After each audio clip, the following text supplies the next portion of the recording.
Good morning, or is it afternoon, I should say.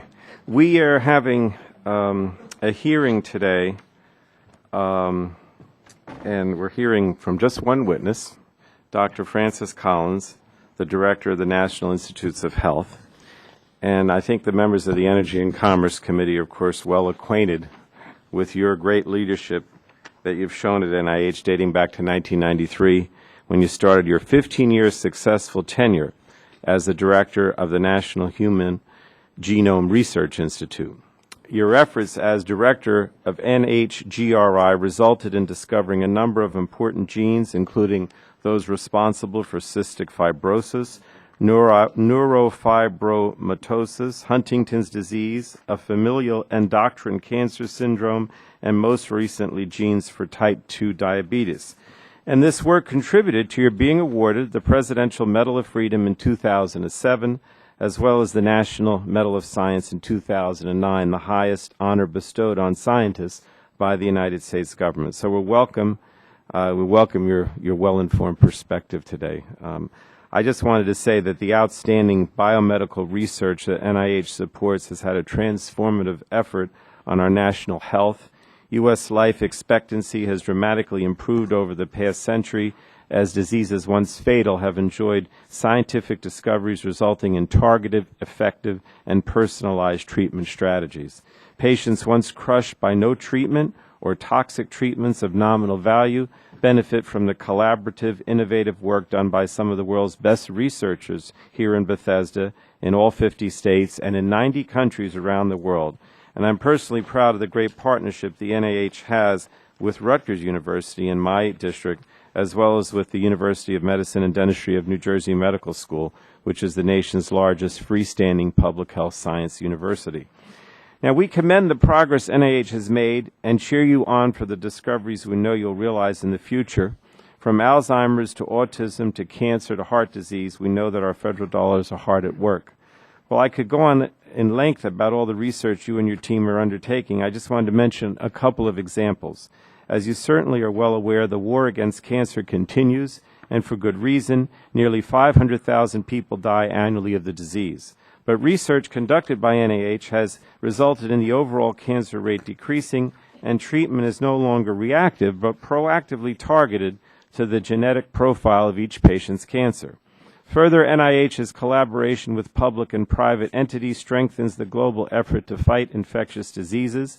Antimicrobial drug resistance, which has been a subject of examination by the Health Subcommittee, is the top priority of NIH's National Institute of Allergy and Infectious Diseases. NIAID has shepherded basic research on resistance, as well as facilitated partnerships with industry and nonprofit organizations to develop programs aimed at better controlling antimicrobial drug resistance.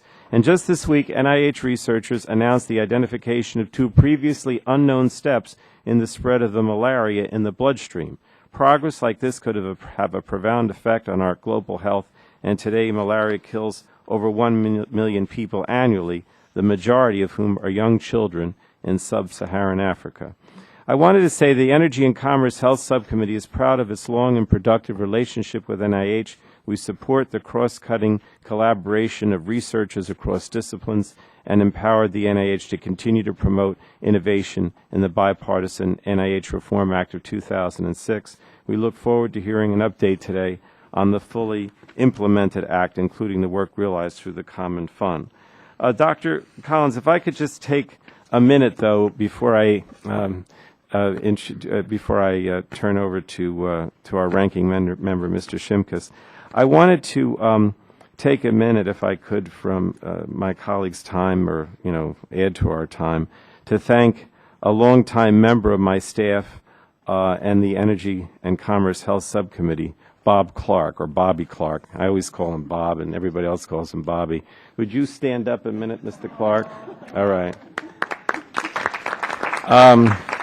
Most of you know him as being a staff member of the Health Subcommittee, but actually he's kind of, I don't know, I guess the best example I've ever had of someone who actually walked into my district office as an intern at Rutgers University, worked as an intern, then was hired to work on the campaign, then worked as a staff person in the district office for a couple years, and then said he wanted to go to Washington, which I thought was a good idea.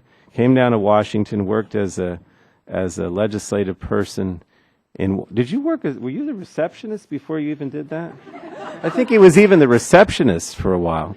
And then he became a legislative assistant, and then he went to Georgetown and got an MA in public health or health.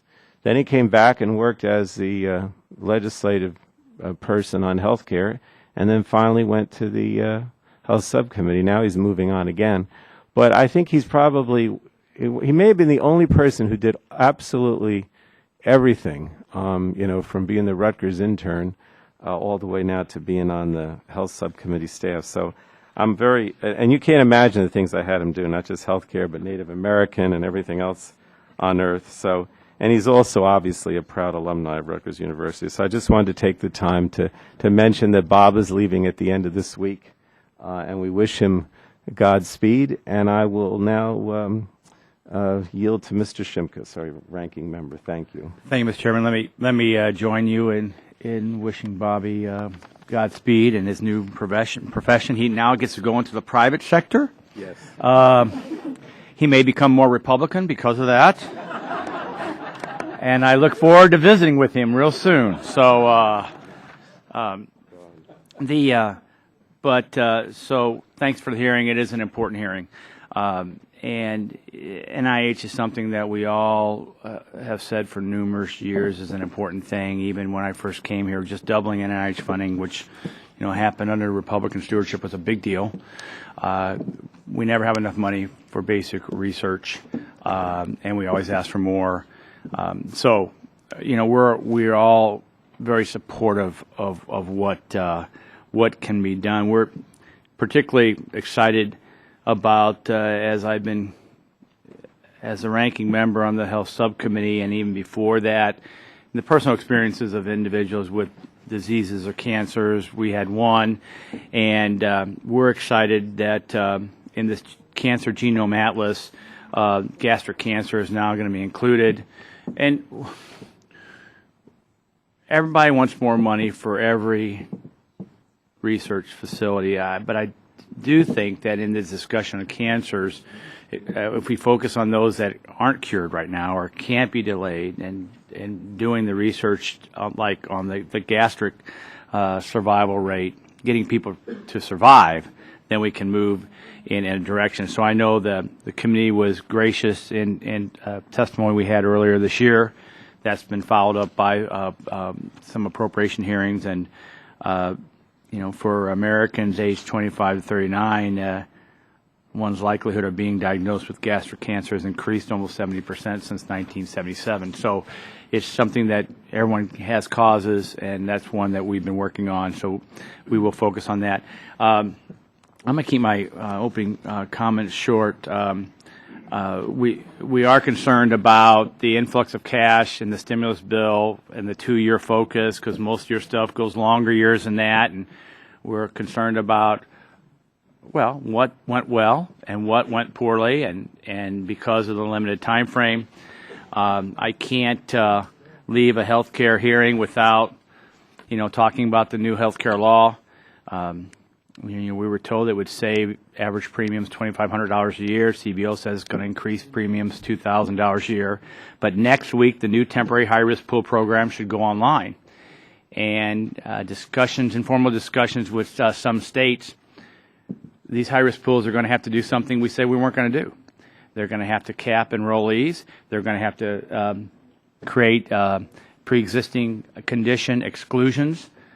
Those are things we could fix if we would just talk about this new law and try to address some of the reforms. So not as long as I normally go, Mr. Chairman.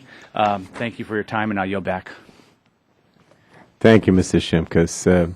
I yield to our chairman of the full committee, Mr. Waxman. Thank you very much, Chairman Pallone. I thank you for this hearing, and I also want to pay tribute to Bobby Clark. While he was part of your subcommittee staff, he was part of the team working tirelessly on health reform. He was famous among the staff for his amazing command of detail and his calm in the storm demeanor. and we will miss him, and we all wish him well in his new endeavor. For the hearing today, it's a great pleasure to have the new director of the NIH, Dr. Francis Collins, come and testify. He's a renowned researcher who, among other scientific achievements, led the government's effort to map the human genome.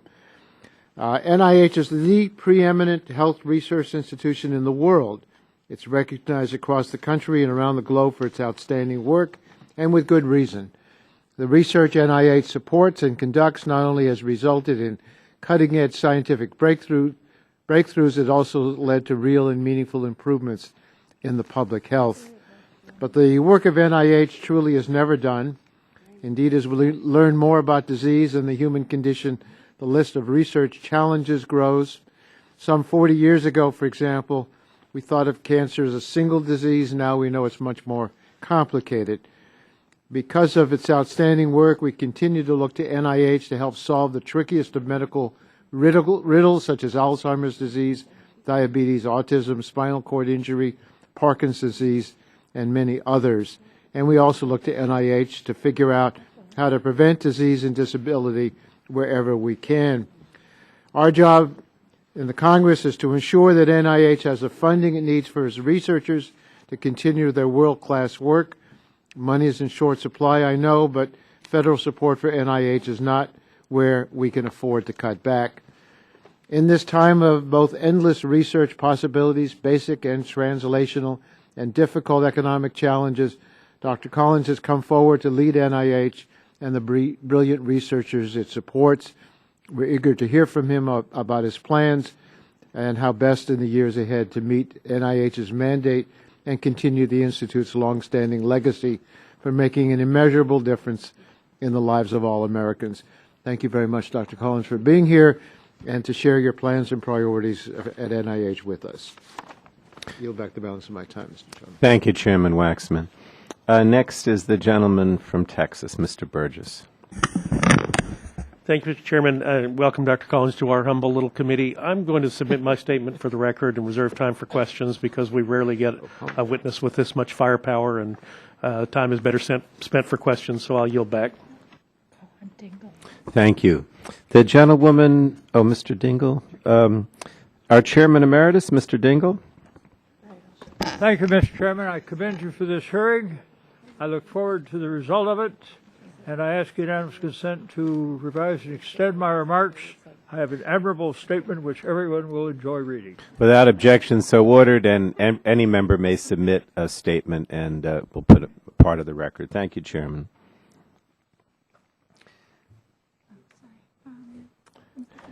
Next is the gentleman from Georgia, Mr. Gingrey. Mr. Chairman, thank you. The United States is a global leader in medical research and innovation, and we in large part have the National Institute of Health to thank for these efforts. Today, roughly 30% of the funding for disease research, equaling almost 3% of our gross domestic product, comes from the NIH and our federal government. These investments have advanced our understanding and treatment of many life-threatening diseases. Recently, an NIH-funded organization at the University of Illinois Chicago made national news when they reported finding key genomic markers common in autistic children. These findings may one day support our effort to understand what factors contribute to this disease. Additionally, a dozen competing drug companies announced late last week that they would be taking the unusual step of sharing data on Alzheimer's disease. The hope is that this database of information created in consultation with NIH will spark new ideas for treatment of that dreaded disease. I'd like to commend you, Dr. Collins, for helping to foster this groundbreaking collaborative approach. In addition to these efforts, NIH grants have resulted in the discovery and development of many life-saving medical treatments. Since coming on the market, the combination of the drug Herceptin with chemotherapy has been shown to increase both survival and response rates for patients with breast cancer, including reducing the risk of relapse by 50% when given to patients immediately following surgery. However, I do want to strike one note of caution. The drug Herceptin is widely available in the United States, but this was not always the case in Britain.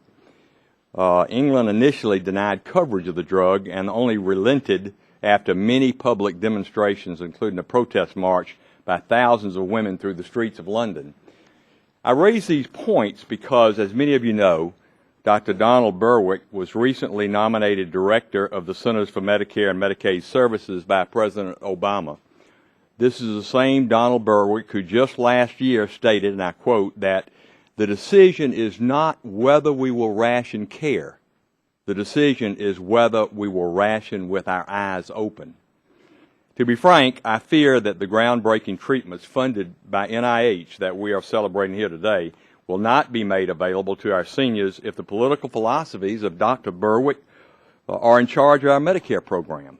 Mr. Chairman, our seniors cannot afford that and that kind of support of health care rationing. I look forward, Dr. Collins, to hearing from you. We're honored with your presence. Mr. Chairman, with that, I yield back my time. Thank you, Mr. Gingrey. Next is the Vice Chair of our full committee, a gentlewoman from Colorado, Ms. Daggett. Thank you, Mr. Chairman. I, too, will submit my statement to the record in order to have more time to ask the wide range of questions I have for Dr. Collins. We're glad to have him here. Thank you. And as I said, all member statements will be submitted for the record. Next is the gentlewoman from Tennessee, Ms. Blackburn. Thank you, Mr. Chairman. Thank you for the hearing, and I want to thank our witnesses for taking the time to be with us. I will have to tell you that I'm one of those that really enjoys watching the research that is taking place in my state of Tennessee.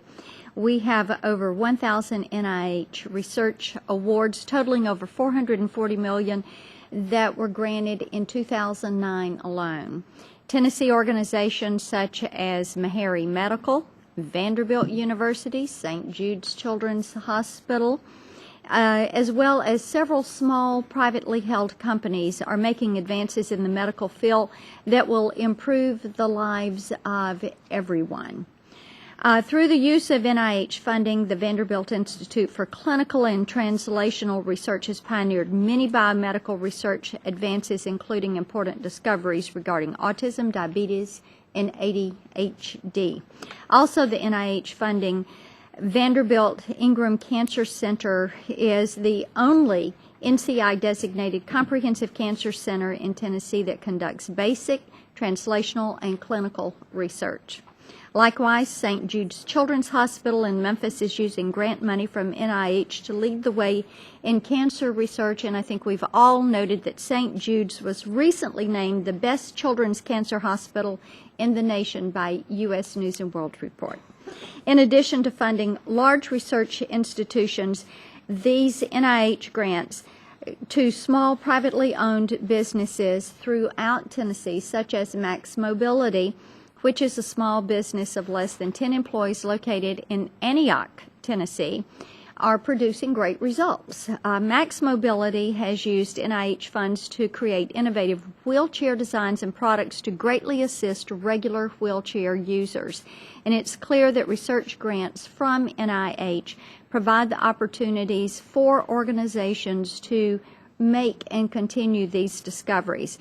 In 2006, this committee passed the NIH Reform Act to cut bureaucracy, increase transparency, and streamline interagency communication in order to increase efficiency and to hopefully decrease waste in the funding process. My hope is that we're going to continue on that path. My concern is that with recent changes in the administration and the passage of the health care bill, that we are going to see a change in those matters. So I'm looking forward to the hearing today, and I yield back my time. Thank you. The gentleman from Connecticut, Mr. Murphy. Thank you very much, Mr. Chairman, and welcome, Dr. Collins. In discussions beforehand, we realized that Dr. Collins has spent some time in my hometown of Cheshire, Connecticut, and his kids actually went to the elementary school in our local neighborhood, so it's good to see that it's a small world. Dr. Collins, in Connecticut, we have been wildly successful in the last 4 to 5 years in investing in stem cell research lines. Due to federal restrictions, we passed the nation's first law putting state funds into our 2 main research research institutions of Yale and UConn.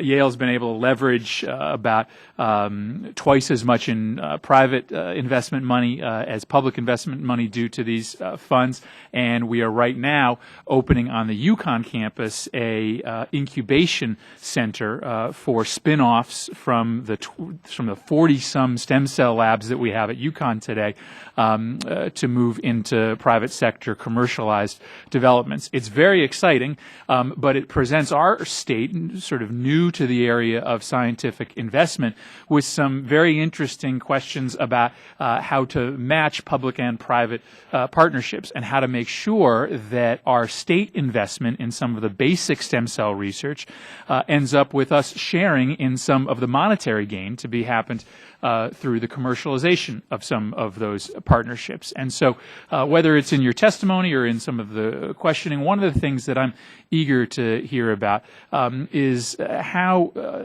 NIH continues to evolve in its thinking about how the scientific research that you fund, when it becomes commercialized, accrues to the benefit of the taxpayers that have made those investments. I know you're not a biotech venture capital firm. You are in this for the science of it and the life-saving research. But I hope that we are constantly thinking, as we are in Connecticut, of new ways to protect taxpayer investments when it leads to a private sector solution that can reap large rewards to a private company, even though it's based in part on federally funded research. We're thrilled that you're here. Very eager to hear your testimony about the new and exciting things happening at NIH so we can bring your stories back to our constituents, and I appreciate the chance to ask some questions later on. Thank you, Mr. Murphy. The gentlewoman from the Virgin Islands, Ms. Christensen.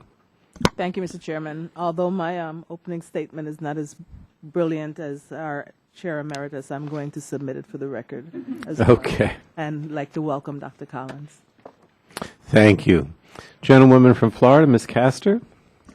Thank you very much, Mr. Chairman, for calling the hearing, and welcome, Dr. Collins. I think medical research in America today is very exciting, and the potential for continued breakthroughs and advances, the potential is unlimited.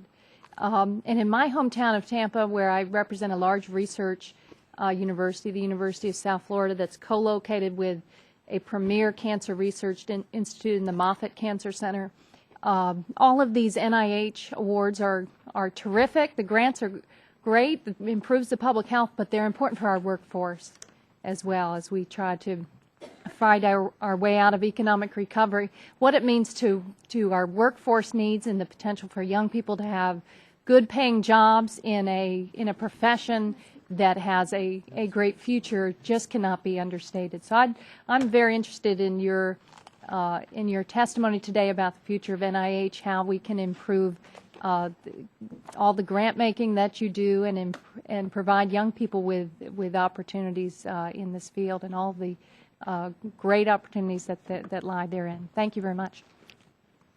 Thank you. Gentlewoman from Wisconsin, Ms. Baldwin. Thank you, Mr. Chairman. I appreciate the fact that you're holding this hearing today. And Dr. Collins, I'm very grateful that you're here today to share information about the vital role of the National Institutes for Health in our healthcare system and in our economy. The NIH is especially important to my hometown of Madison, Wisconsin. It is the largest and most critical source of research funds for the University of Wisconsin-Madison, which in my own biased or unbiased opinion is one of the world's premier research institutions. Basic and applied medical research has and will continue to have a significant impact on the health of Wisconsin's residents and the state's economic growth.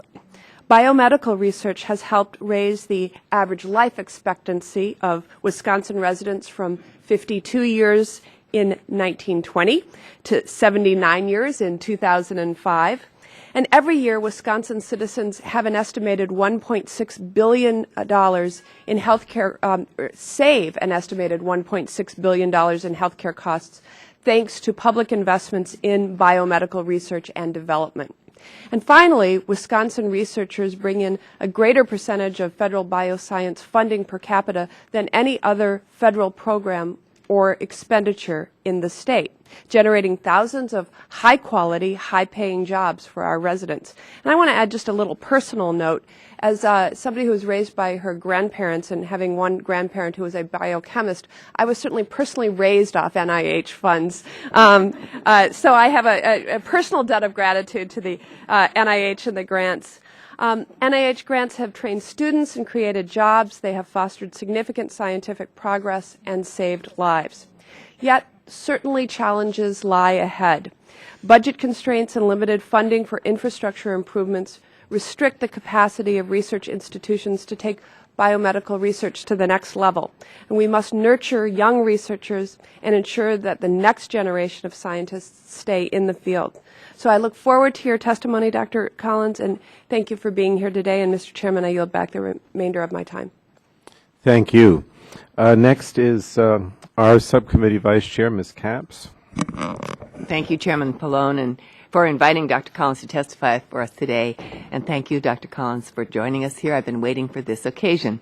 And I will take less than a minute just to say this is really about us listening to you about the fascinating work being done at the institutes now, the direction you'd like to take the institutes into the future, and how Congress can best legislate the authorities for you to meet your goals, which are our goals as well. Most importantly, how can we keep up with the pace and the direction of scientific discovery? How can we move to more quickly translate those discoveries into practice, both in treatment and in prevention? I bring up prevention because so often we think about basic research that leads to the development of chemical, drugs, biologics, medical devices, but there are also very many opportunities to nip disease in the bud, to diagnose more efficiently and more quickly, and to prevent diseases before they ever develop. So I look forward to hearing from you. Thank you very much. Thank you. I think we've had every member of the subcommittee to do an opening statement, so we'll now move to you, Dr. Collins. And let me say to the members that Dr. Collins had asked to speak longer than usual. I don't know if it was 12 or 15 minutes, something like that. And I said fine, because he's our only witness today, and I think he needs some extra time to basically develop his testimony. So with that, we welcome you and thank you. Well, thank you, Mr. Chairman, and thank all of you for those wonderful opening statements. It's clear I'm speaking to a very well-informed group of members, and I've been looking forward to this chance for a conversation for some time, and will very much enjoy the questions and hopefully some answers that occur after a little bit. But I did want a chance to say something in the way of an introductory set of remarks about NIH. It is a great honor to have a chance to share my vision for the future of biomedical research as we move into this second decade of the 21st century. I have submitted my full written testimony for the record, and I'm not going to read from that. I'd like to share with you some major themes that were in that statement, and I have a few visuals that will appear up there on the screen. So I would like to thank this committee for your steadfast support of NIH's mission, which you see here on the slide is twofold: to discover fundamental knowledge about the nature and behavior of living systems, yes, but also to apply that in the extension of healthy life and the reduction of the burdens of disability and illness. And as has already been pointed out by a couple of you in your opening statements, we're making real progress there. As you can see, U.S. life expectancy has been climbing over the course of the past few decades. And if you look at disabilities, those also have improved substantially in the course of just the last few years. You can see here the incidence of disability in the elderly has dropped from more than 25% back in 1982 to now less than 20%. But let me emphasize that human biology is not an end to itself. We wake up every day trying to think about how to further improve those outcomes. Right now, of course, one of the most urgent goals that everyone is concerned about relates to the BP Deepwater Horizon oil spill. This is an environmental tragedy of unprecedented proportions. For the past several weeks, NIH has been partnering with our sister agencies in the Department of Health and Human Services to protect the health and meet the medical needs of Gulf residents and cleanup workers.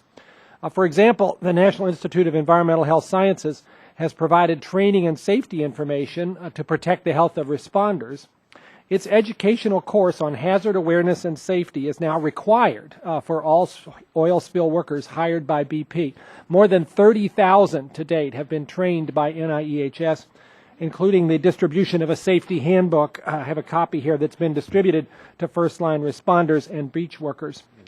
But we have to do more here. And so today I am announcing that NIH will devote another $10 million in existing funds to support research on the potential human health effects of the oil spill. NIH, through NIEHS, will recruit a cohort of 15 to 20,000 exposed cleanup workers and Gulf residents. We will collect their health histories and tissue samples, as well as information about cleanup work they performed and the nature of their exposures. In the near term, NIH will establish a baseline of such information, and then we will monitor cohort members for respiratory, immunological, and neurobehavioral effects. So that's an example of some urgent responses, and we do feel that is part of our job, to respond to those as they arise. But we also have to look ahead to tackle our nation's many ongoing health problems: obesity, cancer, heart disease, diabetes, autism, to name just a few, and you all in opening statements have mentioned quite a number of these.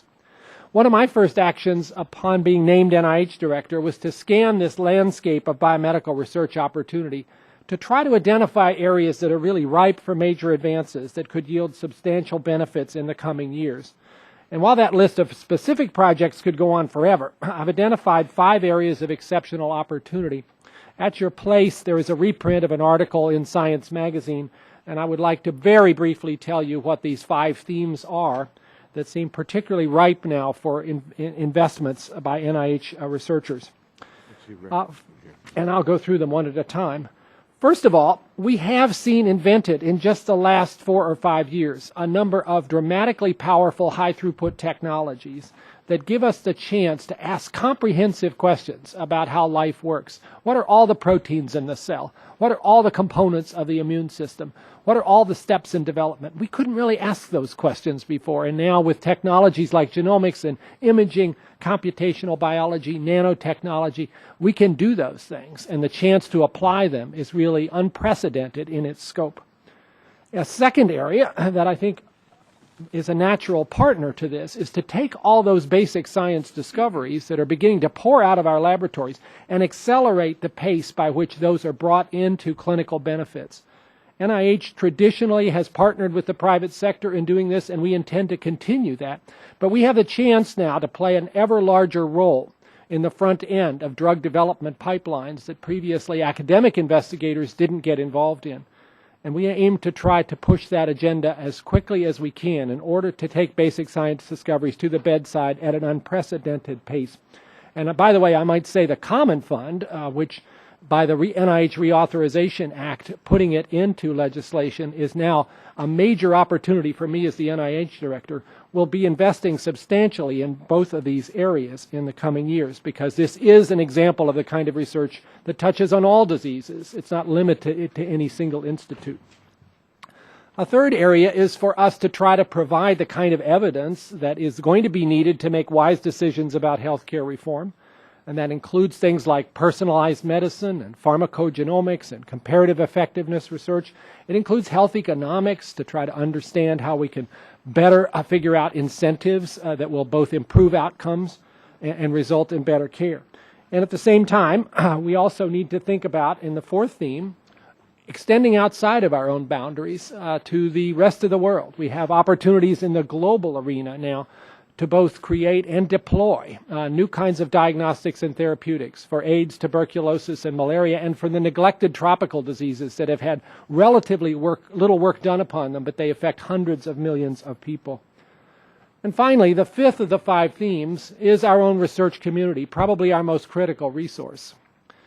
We certainly will depend upon these wonderfully bright minds in order to make these discoveries in the coming years. And we need to be sure that we're encouraging the best and brightest of the next generation to come and join us, that we're inspiring innovation and not just crank turning, that we're improving the diversity of our workforce. And I might also say that we are encouraging and stimulating and insisting upon the integrity of the process to be at the highest level. Let me just say a word about that. In the process of overseeing NIH research, one of my priorities is to be sure that we are vigilant about managing any potential conflicts of interest or even the appearance of such conflicts. I am determined that NIH should lead in this area, and that's why we are in the midst of proposing a new set of regulations that will require more complete disclosure from NIH-funded investigators about their dealings with industry in order to maintain the public trust. The need for enhanced oversight of financial conflicts of interest has been made particularly salient by the news last week that described a particularly egregious case of failure of an investigator to disclose. In this case, the scientist was sanctioned by his university, but then went on to move to a new university and thus evade the sanctions. We are going to fix this problem. The pending notice of proposed rulemaking about conflicts of interest gives us an opportunity to address cases where there are such violations of NIH and university financial disclosure rules. We can clarify our options for enforcement actions against both individuals and institutions. So I am committed to making sure that we earn the public trust and ensure the highest standards of research integrity and transparency. But now I want to go on to share several exciting examples of how NIH-funded researchers are using some of these revolutionary tools and technologies to expand our understanding of human biology. The more we learn about how the body works, the greater our ability to transform that knowledge into cures and treatments for the many diseases that plague humankind. Alzheimer's disease has already been mentioned. Currently, more than 5 million Americans suffer from this degenerative brain disorder. And with the aging of the American population, that number could more than double by 2050 and would greatly increase the disease's already steep financial toll. If current trends continue, the annual health care costs associated with Alzheimer's disease would rise from $172 billion to more than $1 trillion over the next 40 years. Now, because Alzheimer's disease has proved to be such a tough opponent, researchers are now attempting to fight it on many fronts. And the first prong of attack is an interesting one that might not have seemed obvious a couple of years ago, and that's immunotherapy. This involves enlisting the body's own immune system to prevent the accumulation of beta amyloid, which is the protein thought to be a major culprit in Alzheimer's disease.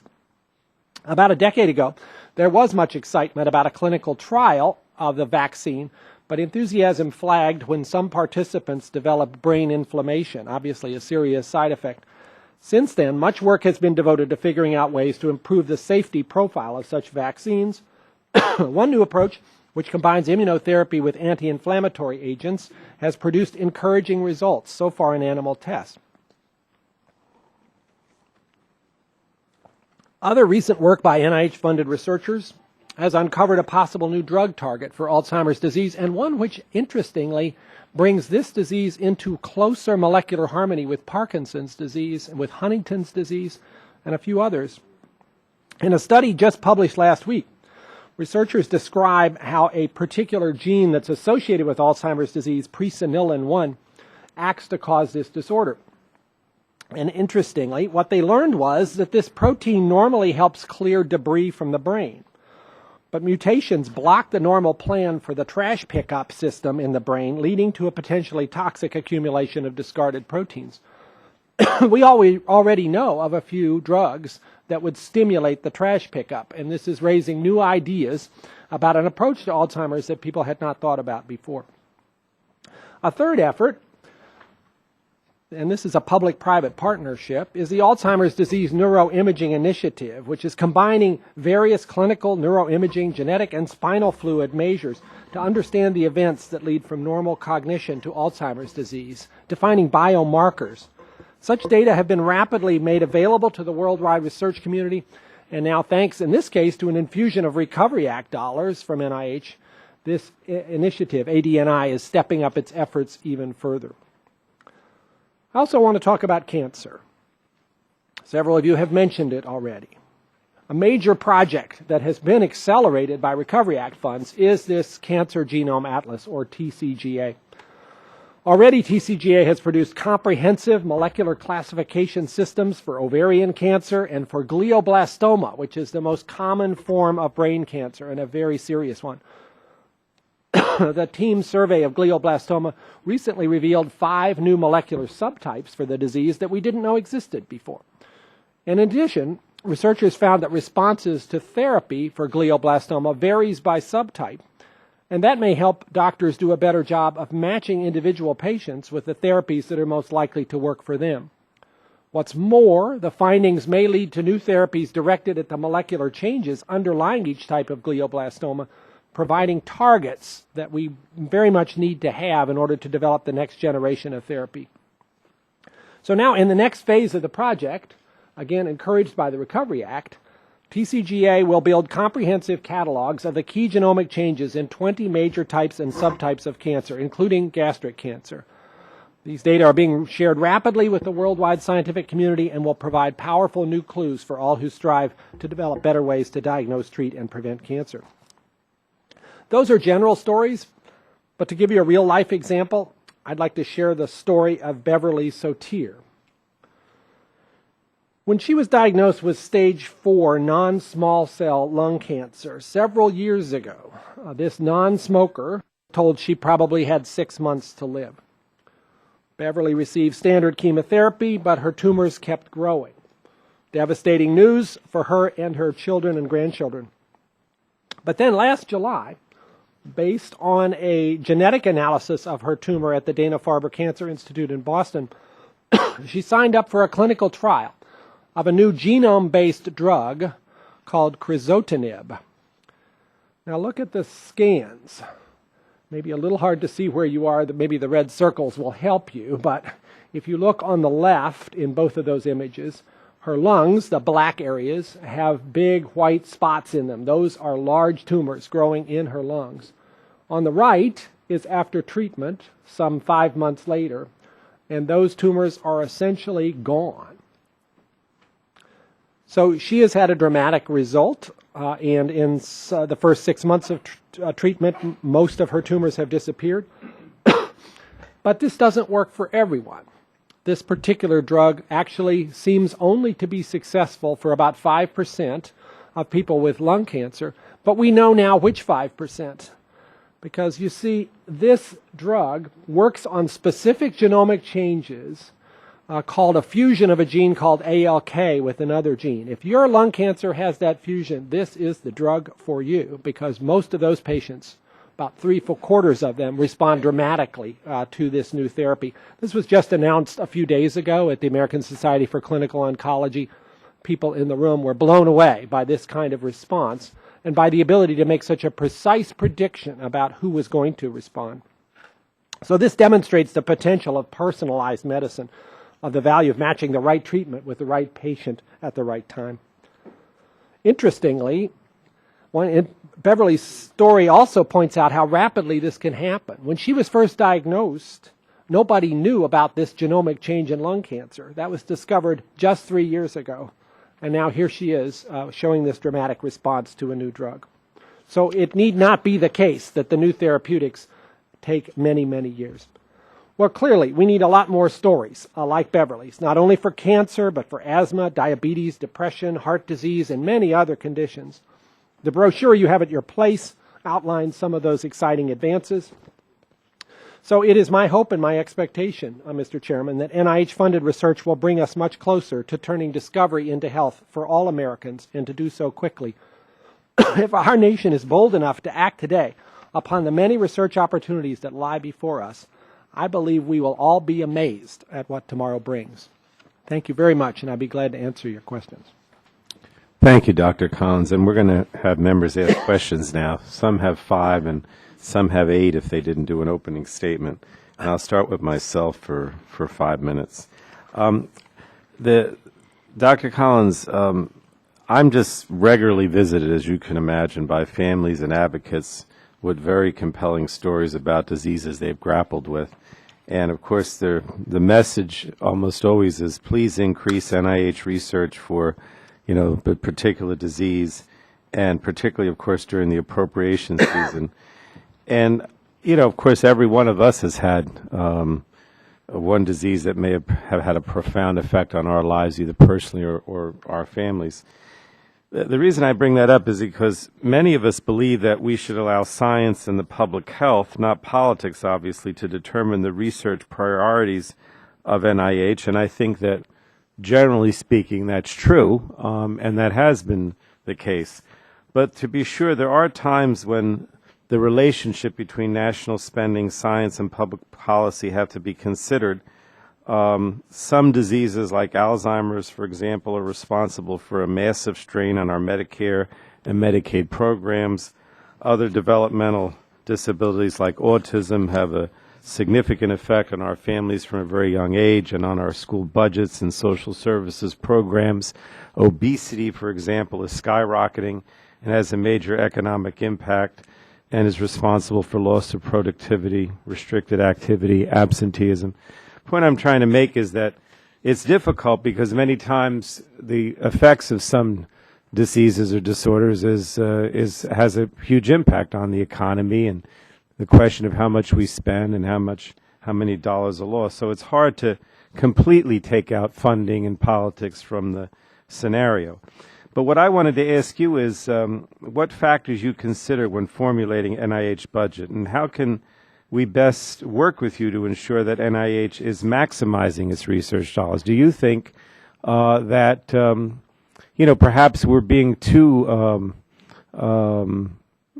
that we're not giving you enough input, or that perhaps that the way we're going about prioritizing things needs to be changed?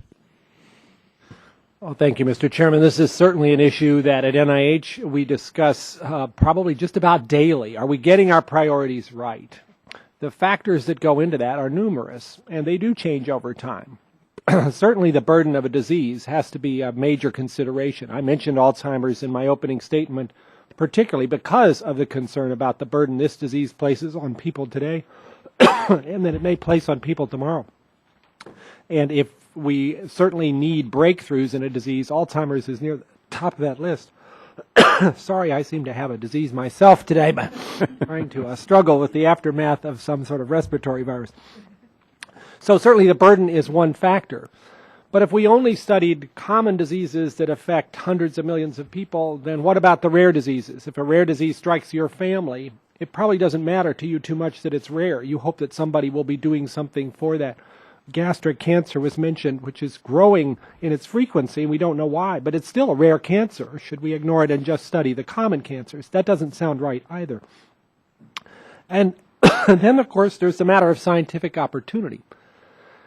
In a circumstance where there has been a new realization of opportunity to make a real advance in a disease, even if that's not as common as a different disease, you wouldn't want to pass that up. So that folds in there.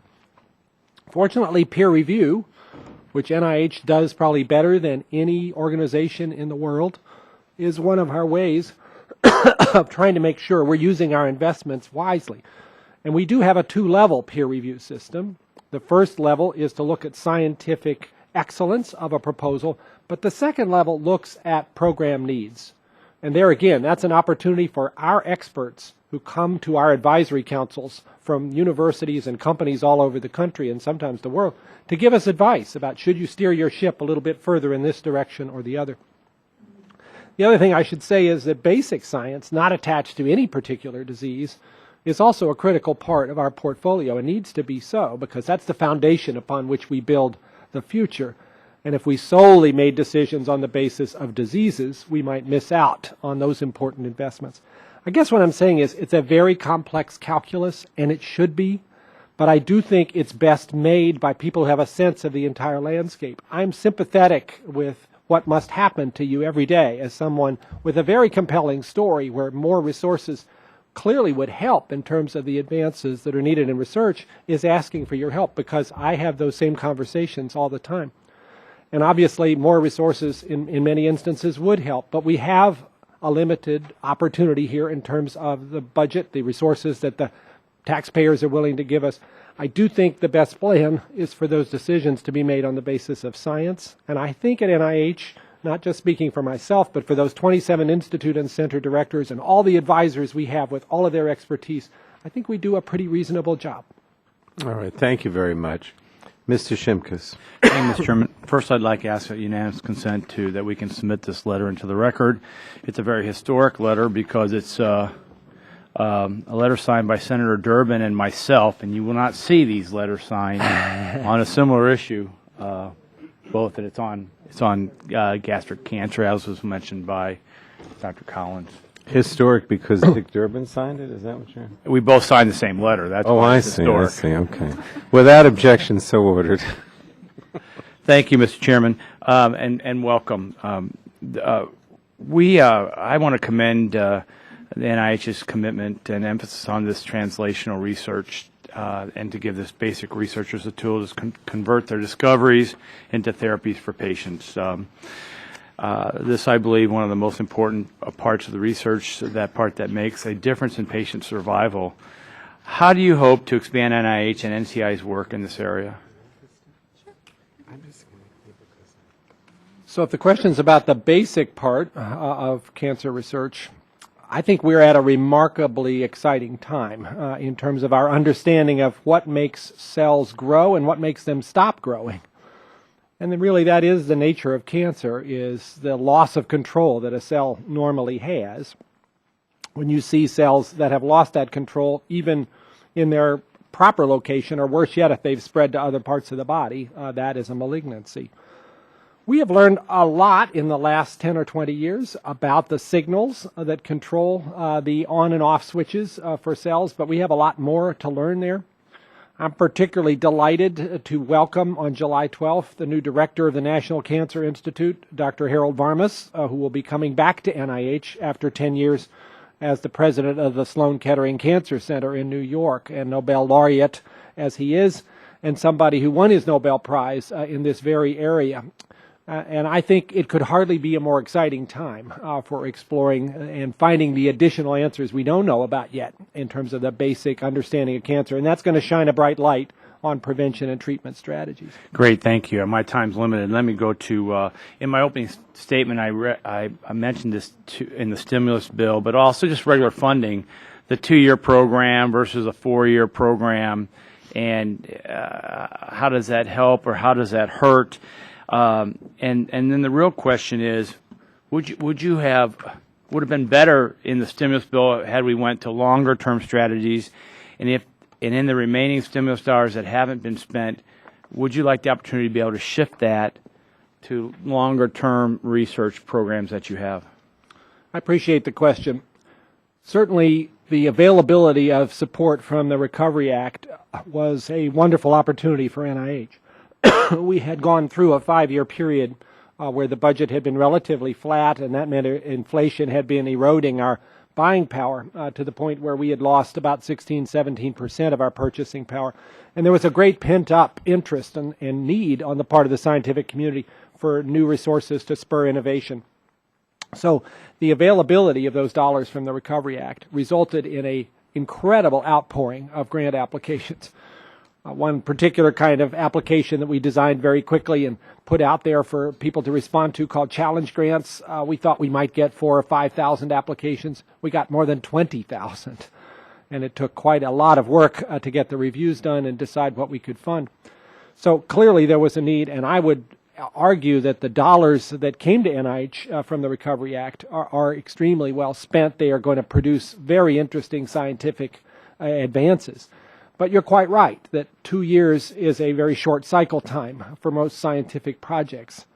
I understood, and I think all of us did, why that was the case. We were, after all, and still are, in an economic downturn of considerable magnitude, and the point here was not just to do great science, but also to encourage job creation and to stimulate the production of goods and services. And I think NIH money has done that really quite remarkably well. 50,000 jobs. Yeah, my time's running out, but can you address the remaining stimulus dollars and putting it to longer term prospects? Or so we have essentially allocated all of our $10 billion. We were given a chance for a few of those dollars to be put into multi-year projects, but most of them are in 2-year efforts. Okay, let me just end with this. There's an NIH-funded study called Changing Lanes, Changing Times, the Risk Facing Female Drivers Today. Isn't that better a NHTSA study versus an NIH study? So the question is, what's the process by which you decide to do an NIH-funded research that probably should be a NHTSA one versus what you have decided. And it's not an insignificant amount of money. It's for 2009, it was $7,000, but and $260,000 for 2008. So it's a pretty big chunk of change. So, Mr. Chairman, because I'm not familiar with that particular grant, the process we follow. Well, I think the best way is just if you could just come back and give me a response to that later on, and I'd appreciate it. Thank you, Madam Chairman. Thank you. Dr. Collins, could you also provide this committee with a copy of the slides that you showed today? I would be happy. Our aging eyes had difficulty seeing that screen over there. I'd be delighted to, yes. Thank you. The chair will recognize Chairman Dingell for 8 minutes. Mr. Dingell. Thank you, Madam Chairman. I have a great concern about how NIH addresses its investments in research. We have several considerations that go into this.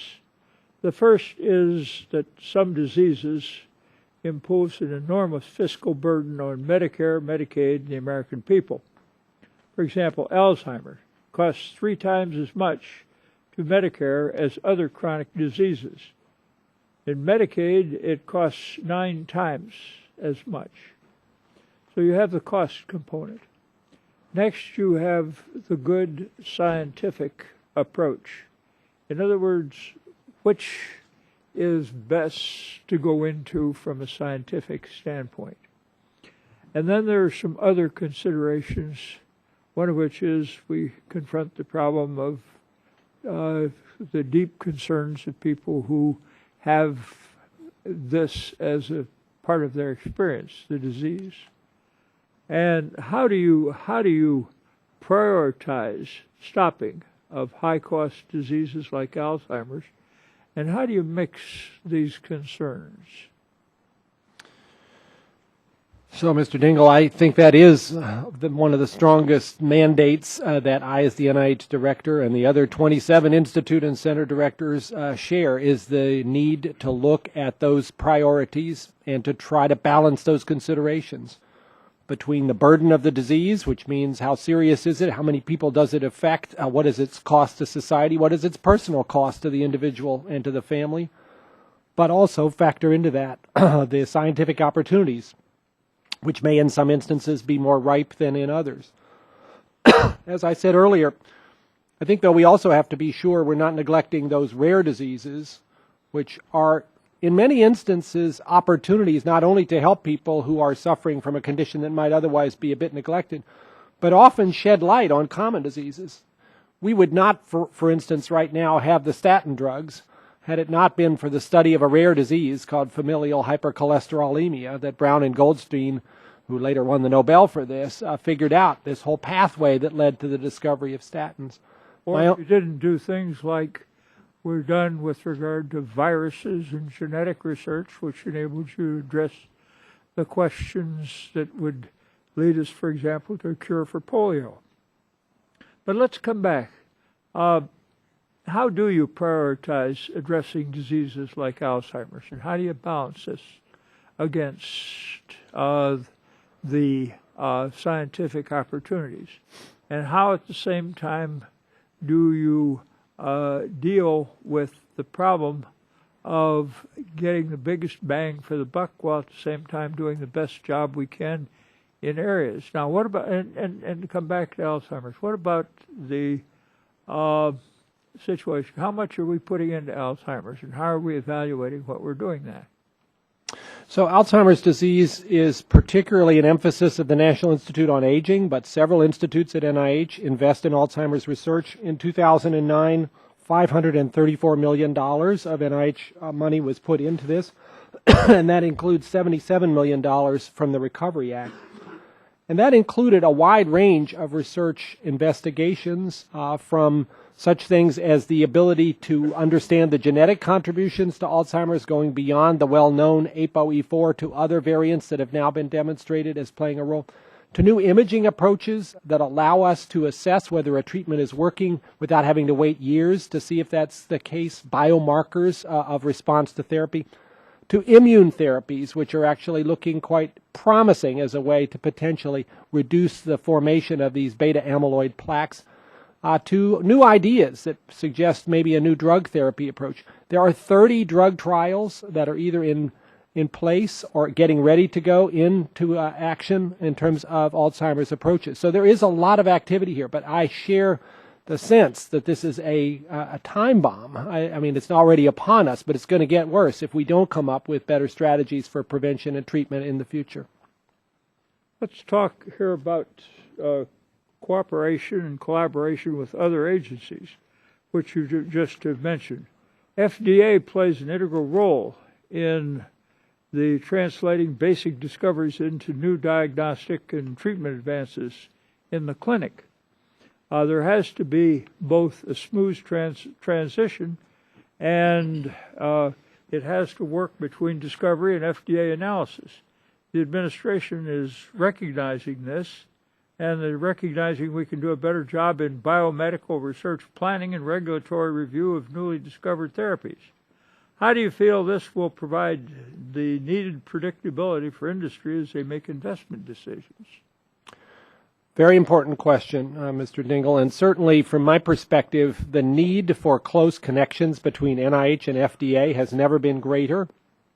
Accordingly, Peggy Hamburg, the Commissioner of the FDA, and myself have established an NIH FDA Leadership Council, and we had a public input meeting just 10 days ago to see what issues that council might take on, and we've begun a scientific research effort in regulatory science to try to give the FDA some new tools to be able to do review of new and creative research clinical trials in order to speed up the process of assessing whether truly new approaches are safe and effective.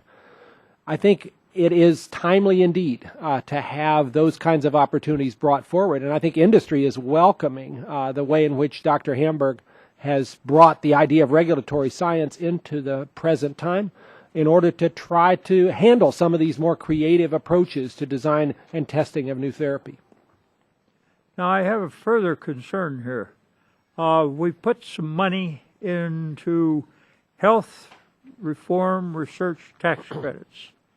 The new health reform laws provides tax credits to support biological research and biomedical research for small firms, something which you know rather much about from your time at University of Michigan. How helpful do you think this tax credit is going to be in producing new therapies and in addressing unmet medical needs? So this is the program called the Qualifying Therapeutic Development Program, which is supposed to make it possible for biotechnology companies with less than 250 employees to be able to get a tax credit if they are involved in therapeutic or other clinical advances in medicine. I actually think this could be a very useful program at a time where many of these companies are really starved for capital. With the economy in its downturn, venture capital has been hard to come by. And so this is a chance for companies that have projects that have stalled for lack of support to be able to obtain tax credits or grants to get those things going again. Out here, Doctor, but there's two questions I want to get in the record here. Why is it important that this credit be targeted to smaller biotech firms? And second, how will the applications be prioritized amongst diseases and amongst the hopefulness of a particular treatment or a particular firm? I think the goal particularly was to try to provide relief for small companies who've been dependent on venture capital that's no longer easy to come by, hence the reason for small companies. As far as the prioritizing, NIH has been asked to do the reviews of the applications, and we have welcomed the chance to do that. We will prioritize on the basis of the likelihood of success of particular projects and the importance, therefore, of providing additional financial resources to make that happen. Thank you, Doctor. My time is up. Thank you, Mr. Chairman. Mr. Gingrey? Madam Chairman, thank you. Dr. Collins, let me ask you a couple of things. You mentioned in your testimony the promise that high throughput technologies, that was one of the bullet points on the slide. Yes. high throughput technologies hold for our understanding of the causes of many diseases and new pathways for potential treatment. Can you explain what high throughput technologies are and how this technology might benefit our health system? Certainly. Thank you for the question. High throughput is essentially referred to new approaches to understanding how life works in the cell, usually a human cell, where you don't just look at one protein at a time or one gene at a time or one metabolite at a time. You're trying to look in a very rapid fashion at a very large amount of data. Genomics is one of those high throughput technologies where we used to satisfy ourselves with focusing in on a single gene that caused, for instance, sickle cell disease. But now we can sequence the entire genome, all 3 billion letters of the code, in the space of about a week. That's high throughput. Now that is a challenge then to be able not just to generate the data but to make sense of it. So another part of high throughput technologies is a lot of computational needs. So the marriage of biology and computers, which has been coming along for a while, is now really fully underway, and a very productive marriage it is indeed. Let me, thank you, Dr. Collins. Let me go back to, in a way, something that Chairman Emeritus Dingell was talking about in regard to how you make a decision on what to fund. And I think the gentleman from Connecticut and the gentlewoman from Tennessee both mentioned about job creation and that sort of thing. When an application is going through the peer review process, how much weight is given to the number of jobs that the grant will support? In contrast to, say, what Chairman Emeritus Dingell was talking about, Alzheimer's and the significance of that disease on the cost to our overall healthcare system. How do you balance that? So our primary reason for doing that first level of review is to look at the excellence of the science. We want to be sure we're supporting the very best scientific ideas. The second level of review then really looks at program relevance and balance and may very well take some account then into what kind of project is this and how many people would be supported. But frankly, the difference between the types of grants that we would support in this process in terms of how many jobs they would create is not going to be very huge. Most of this will be defined by the dollars that are being invested in research because, in general, about 30 to 40% of our research dollars are going to support the salaries, the jobs of the individuals doing the work. And so whether we pick this grant or that grant... I'm sorry, what percentage? 30 to 40%, somewhere in that neighborhood of what we are spending in terms of our direct costs are generally going to or the personnel involved in the research. Their salary. The average grant that we give out supports 7 jobs. Well, the reason I asked that question, I spent 6 years on the House Armed Services Committee and was a strong advocate for the F-22 Raptor. Now, it happened to be finally assembled in my congressional district. And it involved at least 2,000 jobs. And whenever I advocated on behalf of that program, I think I was rightly challenged to justify my support based on air superiority in the defense of the country and not just jobs that would be created in my congressional district. And again, I mean, I think it's the same thing in regard to this, and that's why we ask these questions. I mean, we all love to see our great research universities like in Georgia. I'll mention Georgia Tech first because that's where I went to school, but the University of Georgia as well, and the Medical College of Georgia, and my hometown of Augusta, Georgia. All of these institutions are absolutely fantastic and have great research programs, and I hope to see them continue to utilize NIH grants in a way that will foster hopefully the cure of diseases like Alzheimer's and, maybe this business of, as you mentioned, beta amyloid plaque prevention by vaccination. I think that's very exciting. But I know you've got a huge challenge, Dr. Collins, and we wish you well. And the wellness of the country, of course, is dependent on the research that's being done, directed by you and these 27 institutions on NIH. So we thank you for being here, and I'll yield back my time, Madam Chairman. Thank you, Congressman. Chair recognizes herself. Dr. Collins, it's been almost a year now since the NIH approved the final guidelines for human embryonic stem cell research. What is the status of the embryonic stem cell research being funded by the NIH? Well, I'm happy to say that has resulted in a significant set of advances in terms of both stem cell lines that are available now for federally funded researchers and for new projects that NIH has funded with that new capability that the President's executive order has made possible.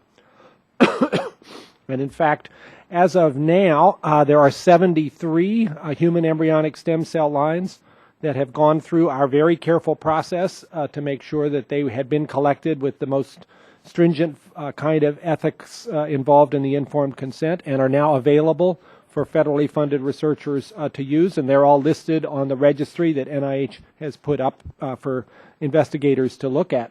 Are there additional cell lines that are waiting for approval, Doctor? There are more than 100 other lines that are either already have their applications complete and they're in the process of being reviewed, or have started the application process and the investigator who's going to submit has not quite finished supplying all of the data. So this number is going to continue to grow in a very gratifying way. And what is the budget, the NIH budget, being spent right now on stem cell research? So for FY 2009, in terms of human embryonic stem cell research, the total comes to $148 million. I'm sorry, $119 million. And that does not include some additional ERA funds, a total then for ERA funds in human embryonic stem cell research of another $22.5 million. So that was in fiscal year 2009? Right. Has that increased? In fiscal year 10, which we, of course, still in the middle of, so I can't give you exact numbers, but I believe that is going to be higher because we've had a lot of new applications as a result of the availability of these new lines. Okay. Do you think that the scientific community would benefit from knowing that the ability to conduct this type of human embryonic stem cell research would be codified versus just contained in an executive order? So I appreciate the question. I think the executive order has provided the scientific community with a great deal of excitement in terms of the ability to begin to do experiments that were previously not allowable. Whether that would be further increased in terms of confidence about the future by having this codified in legislation is not something I'm probably in a good position to be able to comment upon, but I understand the reason. Let me ask you this question then, because what I hear from a lot of the researchers is oftentimes these research projects, because they're basic scientific research, take a number of years to complete. Mm-hmm. Would that be correct to your knowledge? Yes, and researchers would certainly like to be confident that their particular experimental approach can go forward without risks of somehow being no longer allowable. Some of these projects, people tell me, can take 5, 6, even more years to complete. Science is a marathon, not a 100-yard dash. You're quite right. Yes, okay. I also want to ask you, in November 2007, scientists were able to successfully revert human adult skin cells into an embryonic-like state because they inserted a retrovirus. Those resulting cell lines, as you well know, are called induced pluripotent stem cells, or IPS cells. I'd like you to tell me about what progress has been made in the IPS research, and is this something that the NIH is also funding? Absolutely. I have to tell you, Congresswoman, when I read Shinya Yamanaka's paper in 2007 describing how he had been able to take a skin cell and by adding just 4 genes to it, cause it to essentially go back in time and become pluripotent, the hair stood up on the back of my neck. It was one of those moments where you realize this is a publication that changes everything. Who knew it was going to be that possible?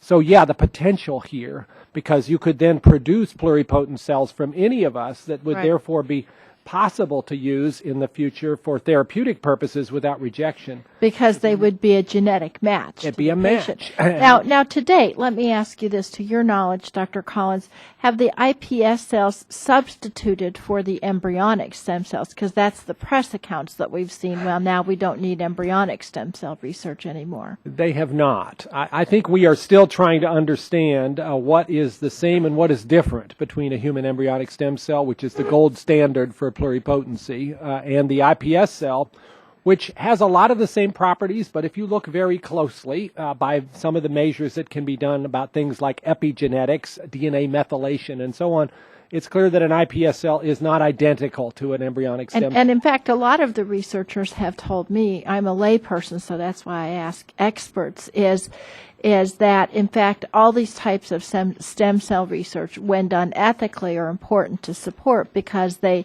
researchers can use all of them to sort of help validate the other research and to help in the lab. I believe that those who are studying iPS cells are pretty much all committed to doing side-by-side comparisons to human embryonic stem cells to see what the similarities and the differences are, and that comparison continues to be really important. That's what the researchers tell me, too. I want to talk to you for just a moment about this, the recent regulations that the NIH has developed on the conflicts of interest, because many of us were on this committee in 2004 when we conducted our last investigation of the conflicts of interest at the NIH with your predecessor, and I know that you've got draft guidelines out for comment. My question, we sort of had thought we had solved this problem several years ago, and I know Dr. Zerhouni was quite committed to solving it. What do these new draft regulations contain that are not in the regulations that were promulgated a few years? And do we think this is going to help solve some of the very real conflicts of interest that we're seeing with researchers? So the discussion that you had with Dr. Zerhouni a few years ago was largely focused on investigators who were NIH employees who worked in the intramural program of the National Institutes of Health. And there were some egregious examples of conflict of interest that came to light. The consequence of that was to tighten those rules up very significantly, and they remain, I would say, above reproach in terms of the way in which those have limited any kind of bad behavior. What has not been taken on at that time, though, was to consider all of those grantees out in universities across the country who are not NIH employees. They're employees of universities. And NIH, therefore, has a different relationship. But recognizing that there were examples there as well, where investigators who were NIH grantees were not disclosing, as they were supposed to, their financial conflicts, NIH has now stepped forward to require institutions to take a much more heavy hand here in terms of checking out whether their investigators are engaged in conflicts of interest. And there are several proposals here as part of the NPRM that we are now seeking comment on that would require a much more extensive disclosure of any kind of financial conflicts that investigators might have, including posting those on a public website so that it's possible for anyone to see what's going on and not have this being done behind a curtain. This also requires the institutions to have a much clearer plan about how they're going to review and notify NIH about those financial conflicts. Again, we're seeking comments on those over the course of the next month. There has been this recent observation that in one instance an investigator left one university and was able to escape sanctions on that basis, and we are now considering what could be done to prevent that in the future as well. So there is a lot that we can do here, although we are to some extent limited in that our relationship is primarily with the institution and not with the investigator. But if you required the institution to make disclosure, then that burden would be on them. Indeed, and that's the goal of the NPRM. Chair now will recognize Mr. Whitfield. Thank you very much, and Dr. Collins, we appreciate your being with us here today very much. I know that NIH is involved in a lot of projects like the Molecular Library Initiative and your collaboration with FDA, EPA, the National Chemical Genomics Center, and others to identify small molecules that are biological behaviors and so forth. leading to what I guess we refer to as a big biology or human metabonome project.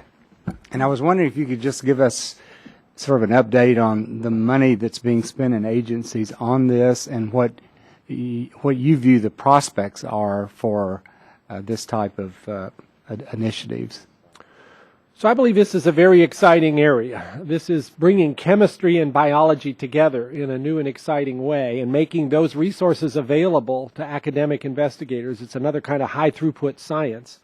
The idea here is that if you're interested in developing some kind of a compound, an organic molecule that might ultimately become a therapeutic, a drug, you need a way to empower academic investigators to get engaged in that process and not just hope it's going to happen. And that has given us the impetus to put together a series of 4 of these high-throughput screening centers. And you mentioned one of them, the NIH Chemical Genomics Center, but there are 3 others. Collectively, we spend about $60 million each year on these centers, but it makes it possible for an academic investigator who's just made a basic science discovery to move into this possible translational application in ways that just weren't happening before. I would like to see us push that really hard right now. I don't know, because we're in a circumstance where there have been a lot of basic discoveries that are perhaps even more ripe for translational applications than ever before. But many of them are too early for the private sector to necessarily see them as ripe enough for them to take on.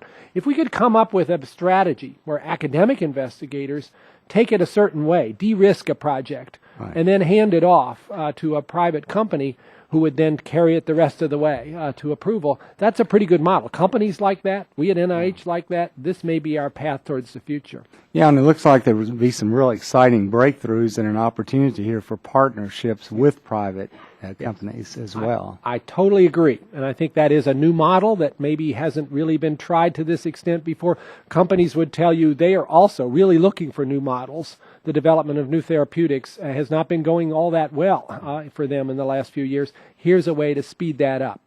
And I've also been told that some of these new techniques, quote, has been used in analyzing the dispersants that they're thinking about using in the Gulf oil spill. Is that correct? That is correct. So we have a marriage here between the EPA and the National Institute of Environmental Health Sciences, the National Toxicology Program, and this NIH Chemical Genomics Center to try to use the same technologies that are being used to develop drugs to also study toxins.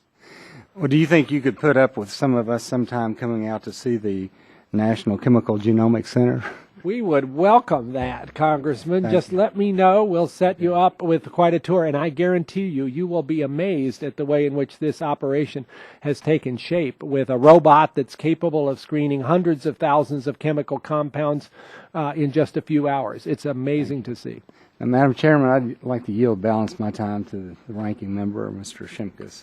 Gentleman's recognized. Thank you. Just wanted to follow up on Chairman Emeritus Dingell's comments on the ERA benefits on the tax credit, not the ERA, but the health care bill. I've been crying and asking for hearings on the health care law since I became ranking member. I'm glad he took the opportunity to address the health care law.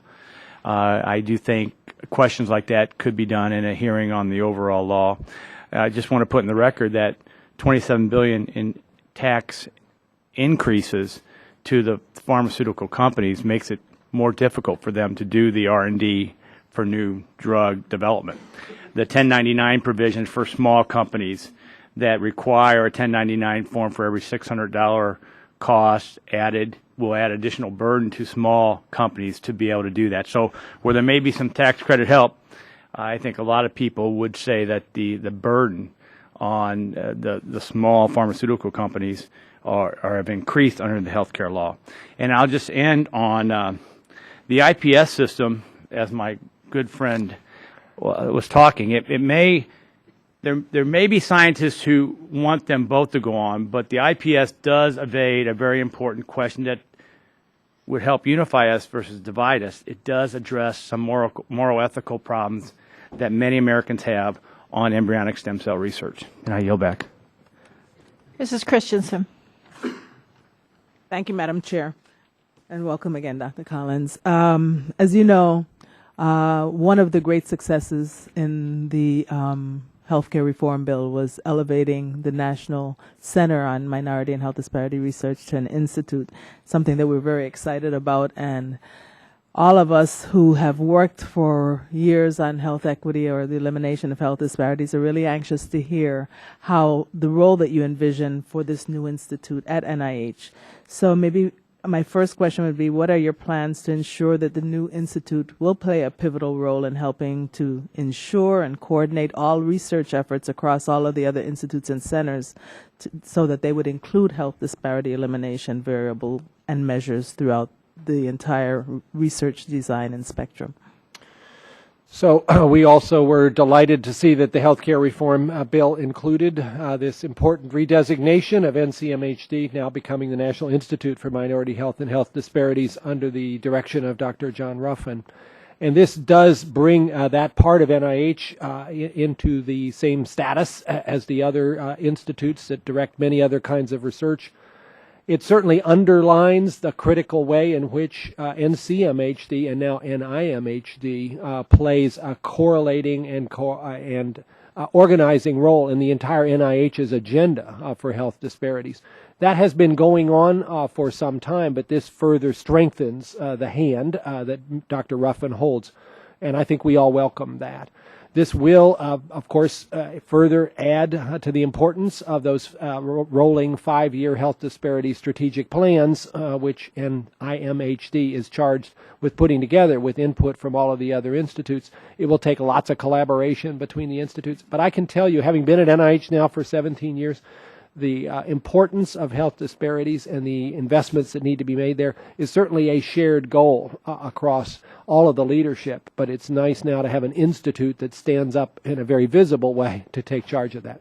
Well, thank you. And in a recent interview, I think it was in Science, you spoke of the pressures of year-to-year budgeting and the possible impact of our nation's current economic situation. But if you had to find, as you said you alluded to the possibility of, if you find yourself cutting grant budgets or cutting back on some areas of science, or have to decide which institutes get the 3.2% increase and which don't, I hope that you'll consider that the new institute is starting out brand new, is grossly underfunded. So is part of your plan as you implement the Patient Protection and Affordable Care Act to bring its budget in line with the other institutes? Of course, I would love to see that happen, and the challenge, of course, as you probably well know, is all of the other stresses that we have on the overall NIH resource total as we face what may be a particularly difficult year in fiscal year 11, recognizing the economic downturn and the ending of the Recovery Act dollars. We are going to be stressed in all kinds of ways trying to maintain the resources and the environment of the biomedical researchers who are so critical to our future. Estimates are that our success rates in FY11 may fall to historic lows across the board. And of course, you can appreciate, I hope, that makes any special kind of corrections even more difficult than they otherwise would be. We all hope for times where those things will be easier, but I don't think that next year is likely to be an easy time. Well, we don't expect it to be an easy time, but they're starting out at such a low budget, and if they're really going to function as an institute, their budget would really have to be greatly increased. And given the extent of the health disparities in racial and ethnic minorities, it really needs to be a priority. You in your testimony, both written and what you gave here today, you talked about diabetes, Alzheimer's, cancer, all of which disproportionately impact African Americans and other racial and ethnic minorities, but African Americans in particular. Yet there was no mention of how the disparities, or how NIH would direct research to close those gaps. In that same interview that I read, you talked about a big think that occurred, and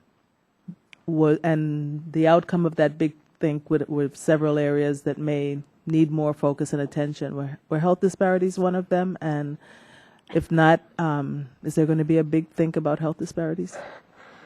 I appreciate your question. Yes, it was one of the very significant conversations we had. The Big Think was a meeting where I brought together about 55 or 60 individuals that I think are able to really look at the entire landscape and give advice about where investments are most needed and most opportune. And certainly one of the groups we had focused, of the three groups, focused very much on this general area of what can we do about the health of the nation, and health disparities emerged as a particularly powerful part of that. Reed Tuckson led that particular discussion. Oh, yes, go good. And I think we got some strong messages. And of course, the summit that was held a year and a half ago that Dr. Ruffin organized very much focused on health disparities, and itself produced a blueprint of additional needs. The only thing I would want to say, although I would agree, we're not putting enough resources into health disparities. We're not putting enough resources into many other things, too.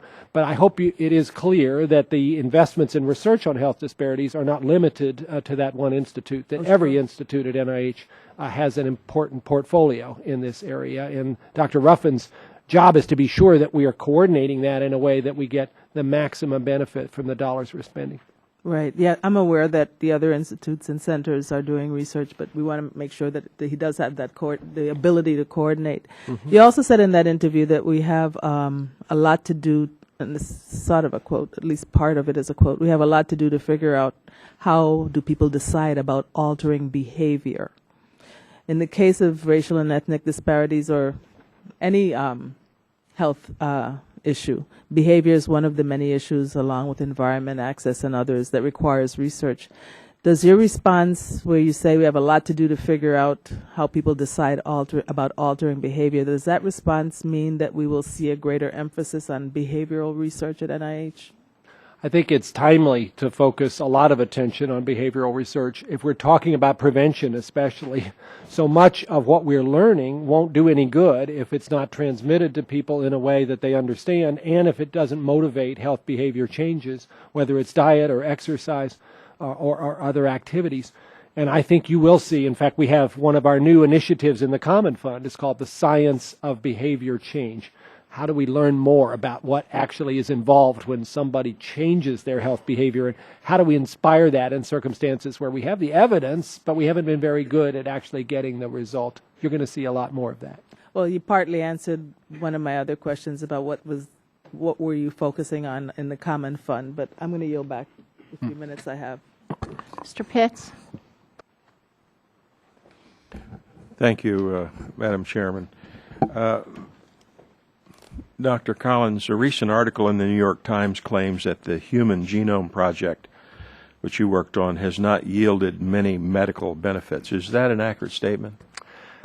Well, you might not be surprised to hear that I didn't quite go along with Mr. Nicholas Wade's story. Mr. Wade has, over the years, been a bit of a cynic about genomics, and I think that came through loud and clear. Today's New York Times, in a different article by a different reporter, has, I think, a much more upbeat and balanced view about the way in which genomics is inspiring new ideas about therapeutics. In sort of responding to Mr. Wade's rant, I sat down for 10 minutes just to see if I could come up in 10 minutes with 25 significant advances in medicine that come out of genomics, and I had no trouble doing so. Somehow they didn't appear in his article. Okay, thank you. To follow along the line of questioning of the chairwoman, you said that regarding the regulations on conflict of interest, that there had been egregious examples of conflict of interest with federal employees. Can you explain the type of example you're talking about? Well, I'll tell you the one that got attention in the last week. So a psychiatrist who was doing research at Emory University, Dr. Charles Nemiroff, was found to have been receiving large sums of money from pharmaceutical companies that he had not disclosed. Those sums of money were in the same general area as his own research, casting into some question whether his research results were in some way tainted by the receipt of those dollars. When that finally came to light, he admitted that he had been receiving those funds and claimed that he didn't know he had to disclose them. Emory University, in consultation with the NIH, decided to strip him of his chairmanship and to also remove him as the head of his particular grant. Dr. Nemiroff then actually, in the space of a year or so after that sanction, moved to a different university, the University of Miami, where because of the current rules, because NIH's arrangements are with institutions and not with individuals, Dr. Nemiroff was now able to apply for new grants. He has not received any grant funding from NIH, I'm quick to tell you, but he was able to apply. And I think that raised a lot of questions. Let me say, because I think it's important to put this into the record, that the individual who was also involved in a certain way by innuendo in this, Dr. Tom Insel, who's the director of the National Institutes of Mental Health, was in some way implicated by a reporter as not having conducted himself properly. I would really like to defend Dr. Insel in that regard and to say that in his many years of service to the NIH, Dr. Insel has proven to be an exceptional scientific leader, has led the NIMH with great skill, has encouraged innovative advances in biomedical research. He has been a person of great integrity, a dedicated and visionary public servant, and I'm fortunate to have him on my team at NIH. Thank you. Let me go a little further on embryonic stem cell research. About, if you can ballpark it, how many years have we been doing research on embryonic stem cell research? How many years on in humans? How many years in mice? Can you just ballpark it for us? So in mice, for quite a few decades. In humans, it was in Madison, Wisconsin, Ms. Baldwin, where Jamie Thompson first developed the human embryonic stem cells, 1998. 1998. Right, yeah. so about 12 years. Have there been any clinical trials using embryonic stem cells that have produced improvement for human patients? So there has only been one clinical trial for human embryonic stem cell that have been approved by the FDA, and that is a trial by the company called Geron for spinal cord injury. And they have not yet enrolled the first patient because of safety concerns, but are expected to later this year. So it's still early. Okay. What about with adult stem cells?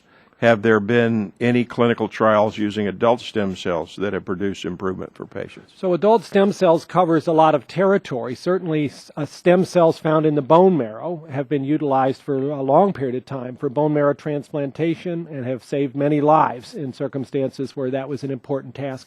But importantly, those kinds of adult stem cells don't have the same pluripotency that an embryonic stem cell would, and so their applications would be limited to certain things. It would not be possible, for instance, to use those for all the applications that embryonic stem cells are being contemplated for. But there have been human protocols developed for human treatment, right, for therapy for human patients with adult stem cells that you're aware of. Again, bone marrow would be the one where most of those experiments have happened, so that's been very successful in that limited set of applications, but would not have been possible to apply for other applications like Parkinson's. What about with disease or IPS cells? IPS cells are a new development, as was also already raised. Very exciting, not yet tried in any human applications. We have just announced the formation of an IPS cell center on the NIH campus to try to speed up those applications for human therapeutic purposes, but it will probably be a few more years before we are sure that they are safe because those cells are capable of forming tumors. Gentleman's time's expired. Mr. Murphy? Thank you, Madam Chair.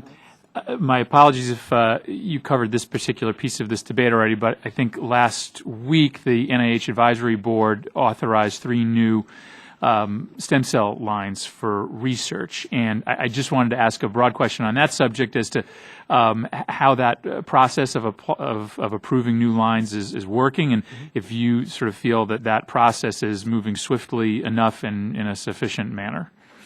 So I think it was 7 new stem cell lines that were put forward by the advisory committee to advising me. I have not formally made the decision, but expect to do so in the very near future.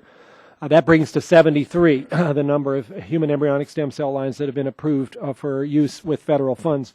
I think the process is actually working quite well. Basically, we ask investigators who have derived the stem cell lines to supply documentation about the nature of the informed consent that was used to obtain those, because we want to be absolutely sure that that was done at the highest ethical standards. If they are able to do so in a fashion that is right down the line to every detail consistent with the NIH guidelines, we approve those administratively, and we can do that quite quickly once we have all the documents. But some of the stem cell lines were derived years ago, and the process of getting consent and the specifics of the details have changed a bit over that time. So we have a working group of distinguished bioethicists and biologists who look at those circumstances to try to see whether those particular stem cell lines at least follow the general principles that we would like to see. And if they agree that they have, then they put those forward for approval as well. They have approved quite a few of those. Interestingly, last week, though, they recommended disapproving a whole set of lines where they thought the consent had a problematic clause in it, which was basically what we call exculpatory language, which, according to the common rule, really should not be in an informed consent process. And they didn't feel, if we were doing this carefully, that we could allow that. That was a bit of a heartache, because that was a whole lot of lines that a lot of people were, I think, hopeful they would get access to. But if we have guidelines, if we have ethical standards, we probably need to pay real close attention to them. And I appreciate, even in the face of some resistance, you're holding that line. I think the future of this research depends on people believing that there are ethical boundaries and qualifications for this research, and so I think it's to your credit.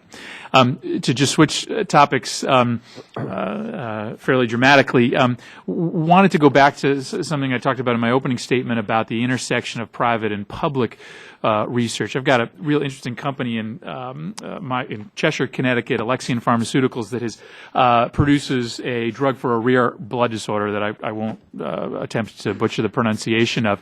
The drug is called Solaris, and it's an example, frankly, of a rare instance where a company has been able to commercialize a drug with a fairly limited application, only a couple thousand cases in the United States at the given time. And I guess my question is this. There are a number of different factors that go into your decision on on where you place research. Clearly, the top of the list is what's in the public interest, what are the diseases that and conditions that we have the greatest national interest in confronting. But I would assume an element is also what kind of research is most likely to be done in the private sphere, and what research is most likely to not be done there and has to be taken up by public funds. And so, in the context of rare diseases, I guess I'd ask for your opinion as to how that calculation plays out with regard to rare diseases, and whether we see more companies like this one in Cheshire being able to do this on a private basis, or whether we continue to see the need to have a larger public role in that space. I think it's going to be a little different for each disease, and I appreciate the question. I think for many rare diseases, the economics just aren't going to be sufficient to inspire a company to make the investment in taking something all the way to therapy if there's not already a pretty good idea on the table. And what academic investigators supported by NIH can now do increasingly is to make that possible. There's a new program called TREND, which stands for Therapeutics for Rare and Neglected Diseases, funded by the Congress, $24 million this year, $50 million requested next year in the President's budget, which is exactly to try to provide that kind of de-risking opportunity for these rare disease projects, not to take them away from a company's interest, but actually to try to get them far enough along to inspire a company's interest. And we're seeing that happen now. That program has already started 5 new pilot projects for rare diseases. One is for a disease called hereditary inclusion body myopathy. Now, who has heard of that? Relatively few people affected, but there's a very promising therapy, and it just needs a little push to get to the point where a company like the one in Cheshire won't be willing to pick it up. We're trying to do that, and with rare diseases, not only they affect real people, and you want to do something for those real people, but we often learn things from rare diseases that have a broader reach. My own lab, because I have a small research lab at NIH, studying an incredibly rare disease called progeria, which is the form of most dramatic premature aging.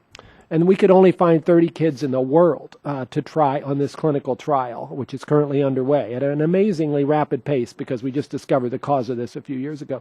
But what we're learning from progeria is turning out to have pretty significant implications for normal aging. And maybe that will turn out to be one of the most exciting things that's come along in a long time in terms of understanding the aging process, all by studying this vanishingly rare disease. Thank you. Gentleman from Texas, Mr. Burgess. Thank you, Madam Chair. Dr. Collins, again, welcome to our committee. Just on the issue of rare and neglected diseases for just a moment. This past week in the New England Journal of Medicine, they had an article about the curious case of colchicine a drug that has been around for 3,000 years. And yet the FDA decided that since we've never studied this, maybe someone ought to, so someone did. And they were given exclusive rights for colchicine for 3 years, an additional 7 years under the Orphan Drug Act. So people would suffer with gout, colchicine, a second-line drug of choice, but went from pennies to a dose to several dollars a dose.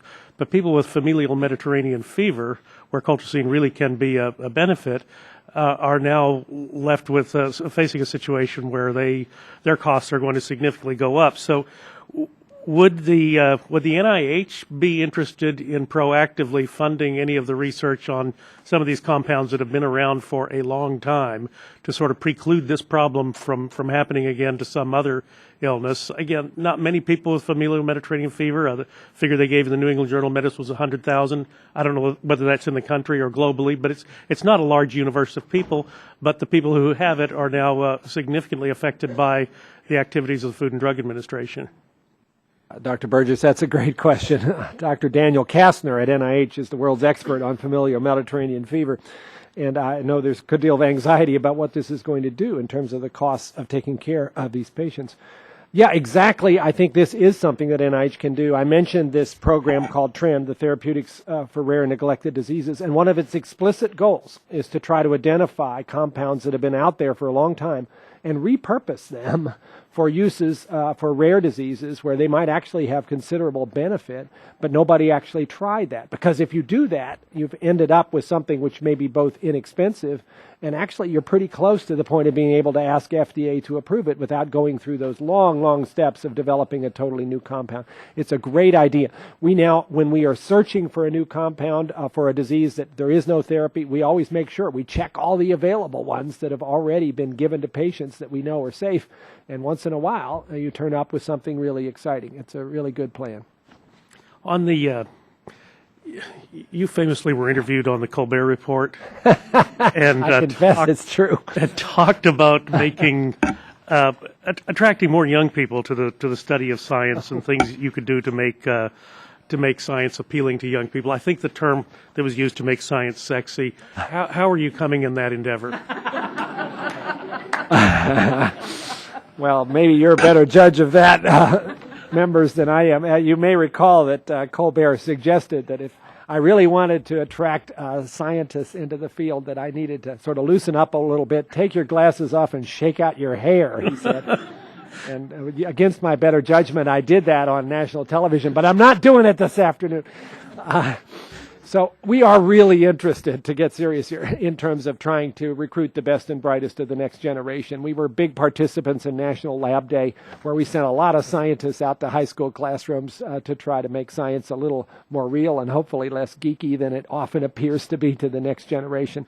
We're hoping to play some role in whatever happens next in terms of beefing up science in K through 12 education, because clearly the way science gets taught to a lot of young people isn't very exciting, and it should be. This is the century of science, especially biology. So many opportunities for people that we would love to see them just jump on and come and join us, because this is going to be an exciting time beyond any that anybody's experienced before. In the next few years, we're going to learn all this stuff. We're going to figure out how to apply it. What a great career.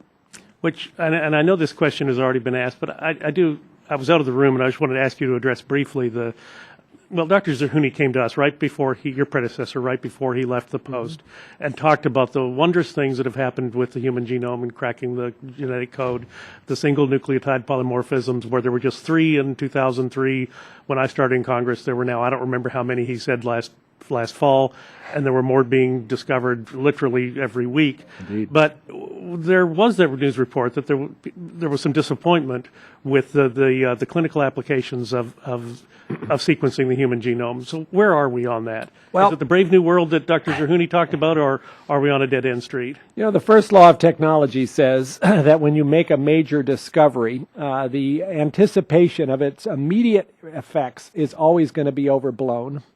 But the anticipation of the long-term effects will generally be underestimated. I think that's going to be true of genomics as well. There were a lot of wild claims made in 2000 about how this was going to change everything overnight. You and I knew that there was a lot more steps involved, from understanding what the letters are in the DNA code to figuring out what to do with them. But I think the advent of personalized medicine is certainly coming along now in a quite gratifying way. In today's New England Journal, by the way, and I put this at your place, is an article by myself and Peggy Hamburg called The Path to Personalized Medicine, going through some of these really exciting advances and also making it clear how FDA and NIH are working together to support them. So I think any declaration that the outcome of the Genome Project has been disappointing is probably just not based upon realistic expectations. I do think that revolution is going to be quite something when it takes full shape in the next 10 years. I want to come back to that partnership of NIH and FDA in a minute, but before we leave the concept of the human genome, in the interest of full disclosure, I had my genome sequenced. It's a fascinating study, and I actually am glad I did it. But there's been some controversy about direct-to-consumer marketing of these tests. Yep. In fact, our committee, our subcommittee on oversight and investigations, is going to be conducting, or is conducting, a bipartisan look into that. I guess at this point, what I would ask you is, would you be willing to work with our staffs on both the majority and the minority side as we look into this issue? Obviously, we want this done correctly. We don't want people hurt or misled by the process, and I think that's what raised the initial concerns when one company was marketing in a commercial drugstore and then withdrew it, and it raised a lot of questions. But there's no question of the value of the procedure. On the issue of the FDA, I mean, you guys got a ton of money in the stimulus bill. I mean, it was almost immeasurable, the amount of money that you got. No one had ever seen that much money before, even in government. And so you put it to work, and you're producing all this stuff. Now, the FDA, as we heard the other day at another subcommittee hearing, is kind of like a little bit like a bottleneck in the pipeline. So how are you and Dr. Hamburg working out these problems between your two institutions? So two ways, and probably many other smaller ones, but two major ways. One is the formation of this NIH FDA Leadership Council, which will have senior leadership from both agencies at the table on a regular basis with projects and ideas coming to us both from the industry and from the advocacy groups, all the stakeholders, to really try to say, where are the bottlenecks? What are we going to do about it? Let's get serious here. The second is to have an actual scientific organizational plan about how are we going to give FDA some additional information about how to do regulatory science, because many of the things that are coming at them are new. If you have a clinical trial where everybody in the trial is on a slightly different combination of therapeutics, as will happen soon for cancer, where combination therapy is going to be the name of the game with all these various targeted therapies that are possible, how do they review that? We need science to understand that. That particular regulatory science program is funded jointly by FDA and NIH, but actually, because FDA is a little strapped on cash, the NIH has come up with a larger proportion of the funds, and we're happy to do that. And I'm happy to work with a scientist and a physician of the capabilities of Dr. Hamburg. I think we're actually forming a pretty good partnership. Can we expect a report? Gentlemen's time's expired. At some point from you on that? Are you going to be getting back with the committee on that issue? Happy to do that. Okay. The chair will announce that we are expecting a series of 3 votes on the floor. The chair will recognize the gentlelady from Florida for questioning of 5 minutes, and then we will recess for the votes. We will return immediately upon the completion of the votes because other members want to question. And if Dr. Collins agrees, if people have additional questions, we may come back for a brief second round. Happy to Thank you. Be here as long as you like. Gentlelady is recognized. Thank you. Dr. Collins, the Clinical and Translational Sciences Awards are very popular. These awards are focused on translating NIH research into an understanding of health impacts. Does NIH plan to expand the initiative to create more CTSAs nationwide and include additional rounds of funding? I note that there's currently one CTSA in Florida at the University of Florida, but the University of Miami has applied several times and has been denied, and the University of South Florida would like to get into the CTSAs. They're popular because they include training funding, and there's a concern about where training funding will come from if CTSA grant applications are denied. And will applicants still be eligible for training dollars from the National Center for Research Resources or other institutions under NIH? Well, I appreciate your question because the CTSAs are a very important part of NIH's clinical research network and our plans for including all kinds of new and innovative approaches to clinical applications, therapeutics, diagnostics, and so on. We have currently funded 46 of these CTSAs around the country. It's a very competitive process. There is another round of competition that has just gone on, and there will be a few more announced as a result of that. And then there's one more competition coming next year. But the goal was to fund a total of 60. That pretty much will exhaust the dollars that are possible to put into this, which is now coming close to $500 million for these 60 centers. We do very much expect that they are going to link up in interesting networks, both regionally and nationally, so that the whole will be greater than the sum of the parts. And every one of the CTSAs has been encouraged, as your question pointed, to focus on training, to focus on bringing together disciplines that maybe in the past had not talked to each other, even within an institution, but also to building networks around each of the CTSAs of other local institutions, including community hospitals, and community outreach is a big part of this as well. I wish we could come up with the dollars to fund 100 instead of 60, but 60 is probably as far as we can go. We do expect that out of this will arise a whole new way of approaching clinical research. I've been to visit now 4 of these, and I'll go see another one actually tomorrow, the one in St. Louis. It's very interesting. They're all a little different, and they're taking advantage of what they have locally in terms of special expertise to make themselves different. And it's pretty exciting when you see the ways in which they have people talking to each other who never would have been in the same room before. And they are certainly encouraging training in clinical research, which has been a big concern because many physicians have been sort of staying away in droves when it came to research because they had big debts to pay. It wasn't clear what the pathway was. It wasn't clear where they were going to get mentored. The CTSAs are really helping to turn that around. It's going to be a tough process, of course, to turn that around because there's so many other things pulling on physicians. But I think this is going to be a really interesting few years to watch. The first CTSAs are just now coming up for their first renewal because this is a pretty new program. We have high hopes. Good. Well, I look forward to talking with you more about how they evolve. Training awards are also critical for our medical schools. These awards are relied upon to train medical students in specific disciplines. And most training awards are within discipline-related institutes under NIH, for example, the National Heart, Lung, and Blood Institute. I understand that it's increasingly difficult to get training awards. Is this because of a lack of resources, and will there be additional T32, T35 training grants available? And will additional funding be available for career development awards, both individual and institutional?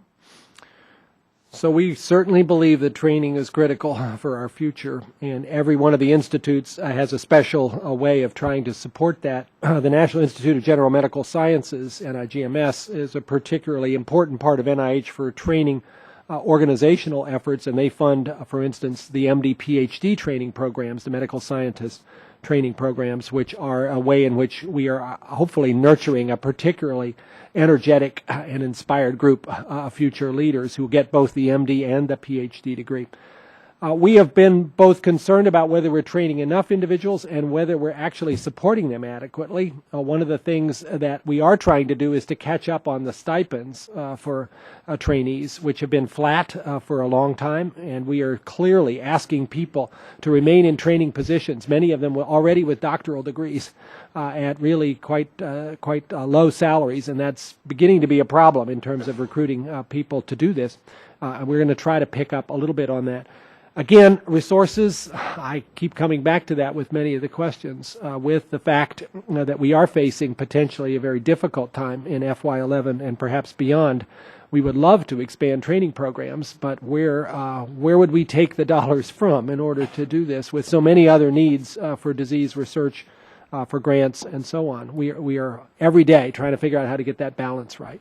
Thank you very much. Committee will be in recess till the completion of the third vote. Thank you.